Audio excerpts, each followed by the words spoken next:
Kuu auto on meil taas valitud ja mis seal patus alata, me oleme Nissani autokeskuses ja Pulsar oli see auto, mis kõiki autoajakirjanikke vähemalt meie seas üsna üksmeelele lõppude lõpuks pärast pikka arutelusid viis.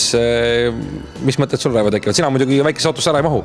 Ei ole, seal on ruumi küll, aga tegelikult on mul olnud see kuu nagu selline võimaluste kuu, kus ma olen saanud ikka väga paljude autodega sõita ja loomulikult Porsche uus Cayenne ja küll mitte uued mudelid, aga kõik Porsche autode sportmudelid mägiteedel ja nii edasi, et selles mõttes nagu peas toimus täielik virvarr, aga meie ju seda kuu autot ei vali, et meil on siin 2 sõltumatut ajakirjanikku, et kui eelmine kuu meil Renault oli siis Twingo mudeli näol suhteliselt nagu läks minu otsusega suhteliselt ühte auku, siis see kuu tänu lihtsalt sellele, et ma olen paljude autodega sõita saanud, siis see Pulsar, mis meil ju tegelikult eelmine saade juba läbi käis, tundub nagu minu jaoks nagu selles mõttes vana mudelina, et võibolla ma oleks toonud siia uut verd, aga sõna on ekspertidel, nii et. Nii, Tõnu ja Tõnu, äkki te põhjendate oma valikud, ma saan aru, et teil oli ikkagi väike vaidlus ka.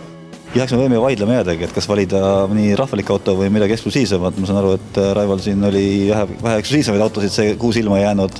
Me siiski vaatasime seekord ka selle peale, mida Eestis reaalselt müüa saab ja Pulsar jäi juba selle pärast silma, et Nissan on tagasi. Kui ma julgeks hakata ennustama siin tõesti, et kui hästi selle auto minema hakkab, sest ma 10 aastat tagasi Nissan juba puusse pani, sest kui nad Almerast loobusid, siis mina ei osanud arvata, et Qashqai selle rolli kenasti välja mängib. Nüüd on Almeri järeltulijana Pulsar tagasi ja ma usun, et on kõik šansid, et see auto hakkab väga kenasti Eestis müüma ja seda hakkame teedel sageli tegema. Kas Watcari toimetuses oli samasugune lihtne üksmeel või seal tekkis ka mingid teravamad arutelusid?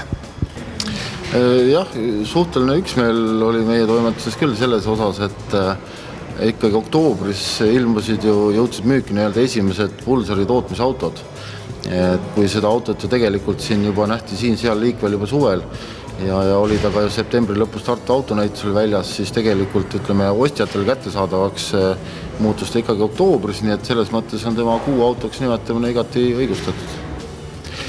Miks just Pulsar? Siin Tõnu juba ütles ka, et üks peamine põhjus on see, et Nissan on tagasi, 8 aastat ei ole Nissanil kompaktklassi autot ju olnud. Ja see, et ta nüüd on olemas, see on üks äärmiselt tähelepanuväärne ja teiseks ikkagi see ka, et see auto on ju reaalselt ikkagi Euroopas projekteeritud, teda toodetakse Euroopas, Hispaanias ja kui temasse nagu sisse istuda, siis iga keskmine eestlane või eurooplane tunneb seal ennast äärmiselt koduselt. Et kui me siin teame, nii mõnegi Jaapani auto puhul on nagu see ergonoomika ei ole võib-olla päris see, millega meie oleme harjunud. Aga Pulsari puhul on küll selles mõttes kõik on hästi paigas. Teiseks tema hind on hea, hinnavarustuse suhe on väga hea. 14 990 algas hinnas on juba tegelikult kõik vajalik nii-öelda pardal olemas, ja kes tahab nüüd natukene midagi rohkemat saada ja astub juba ühe varustuse võrra kõrgemale, siis see saab juba täispaketi nii-öelda, kus on juba kõik tagurduskaamerad ja nii edasi. Selles mõttes nagu väga hea varustusega, väga hea hinnaga, ta on ruumikas, sõidab hästi ja ta on tegelikult auto, mis nagu meie sellisel keskmisel autoostjale peaks nagu väga hästi peale minema.